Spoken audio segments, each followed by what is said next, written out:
Et du coup, la préparation, comment elle s'est faite avec tout ce nouvel effectif? Alors, Il y a un nouveau coach en plus. Nouveau coach, nouveau pour toi, quoi qu'il préparateur arrive, c'est un physique. nouveau coach. Oui, ça changerait pas grand-chose pour moi, mais je crois qu'on a repris mi-août. On a fait un stage dans les Vosges avec une randonnée qui est restée dans les annales.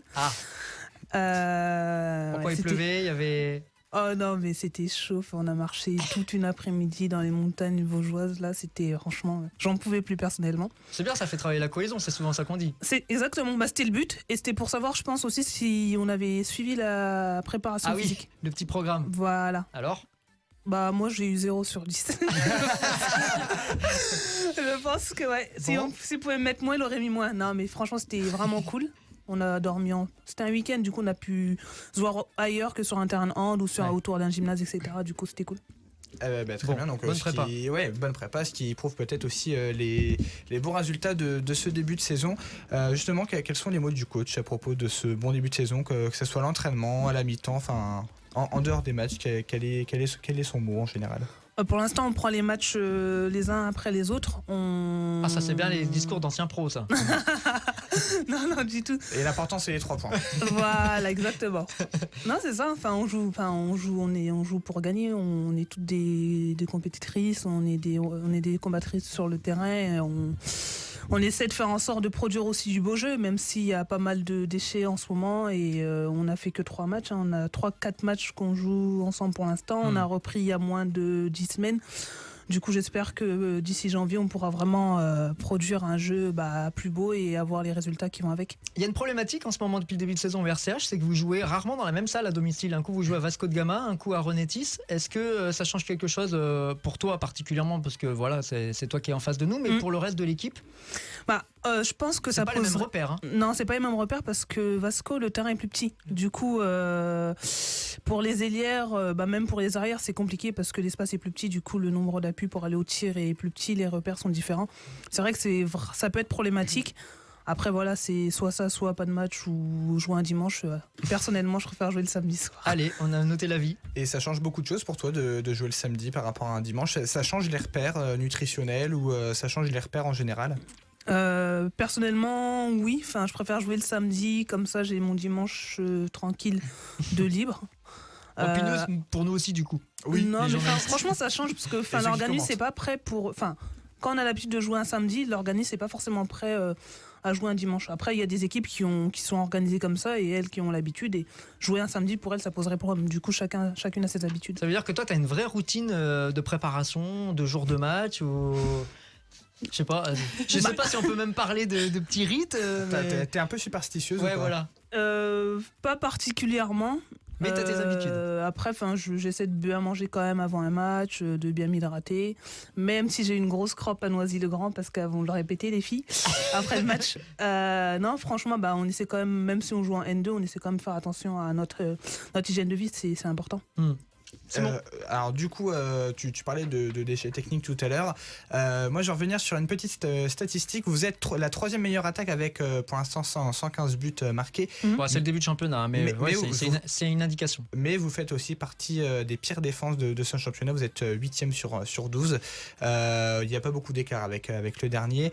Avec 110 buts encaissés. Plus 5 de moyenne. Exactement. Je suis bon en matin.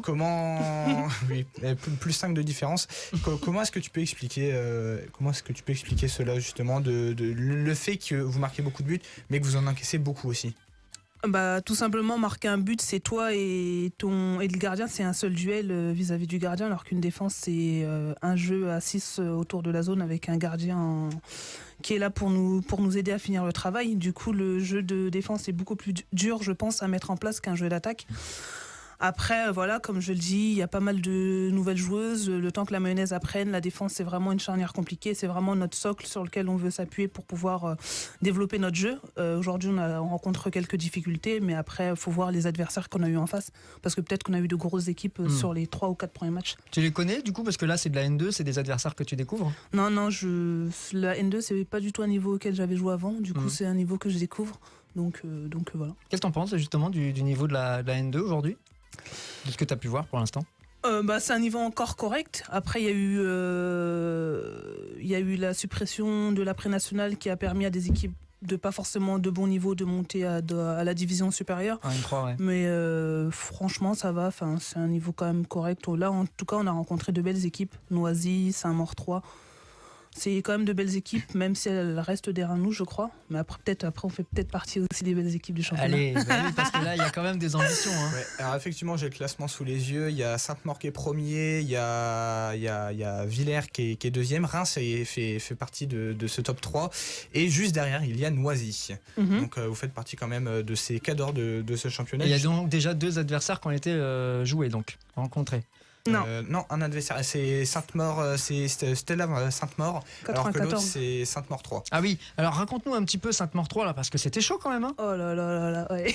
Vous avez bien joué avec le nerf. Les Panthères, toi tu viens d'arriver, mais n'aie pas cette habitude-là, s'il te plaît, c'est pour les cardiaques, de jouer avec vos supporters un peu. Non, mais franchement, c'est le match après le match, on n'y croyait toujours pas. Enfin, marquer à la dernière seconde comme ça. Être mené de 6 buts à encore 5 minutes de la fin, enfin, franchement c'était un match terrible. Quels sont les objectifs de l'équipe pour cette saison ? Je vous avouerai que je dirais prendre les matchs les uns à la suite des autres et voir au mois de janvier ce qu'on peut faire. Enfin, aujourd'hui, comme je le répète quand même, c'est qu'on a quand même 50% de l'équipe qui a changé. Du coup, là, sur 4 matchs, faire un bilan, ça reste encore compliqué parce que évidemment. Ça se fait. Notre premier match contre Kremlin, perso, on ne doit pas le perdre. Donc, c'est un promu. Je vous confirme. Et on va battre Saint-Maur derrière. Donc, voilà, il n'y a pas trop de cohérence sur 4 matchs. On verra au mois de janvier où on est. Et si on doit jouer la montée, on jouera la montée. Il y a des ambitions quand même. Parce que ça fait plusieurs années. Alors, toi, tu viens d'arriver, encore une fois, mais que le RCH tourne un petit peu autour du pot quand même. Donc, quand on regarde le classement. On va tourner encore autour du pot ce soir. Alors. Non, je sais pas. Honnêtement, on m'a pas dit clairement à Bille, on joue la montée. Donc, je vais pas. Ça va se dessiner. Est-ce que Axel, le coach, on salue Axel Carrier, évidemment, vous a, par exemple.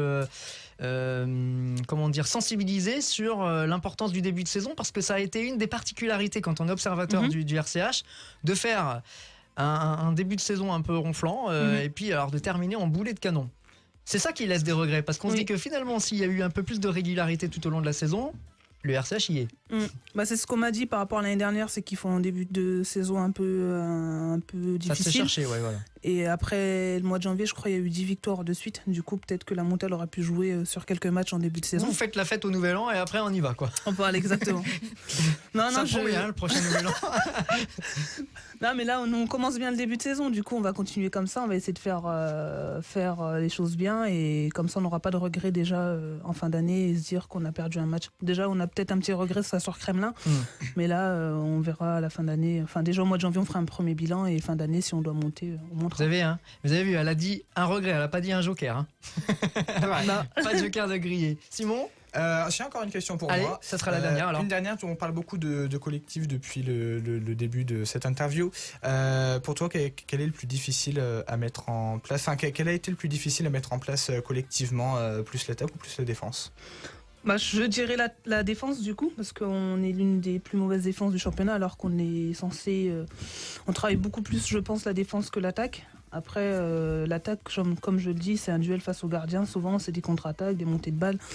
Du coup, c'est quelque chose sur lequel on progresse beaucoup plus vite qu'en défense. En défense, c'est de la relation à 2, à 3 avec la gardienne, avec le contre.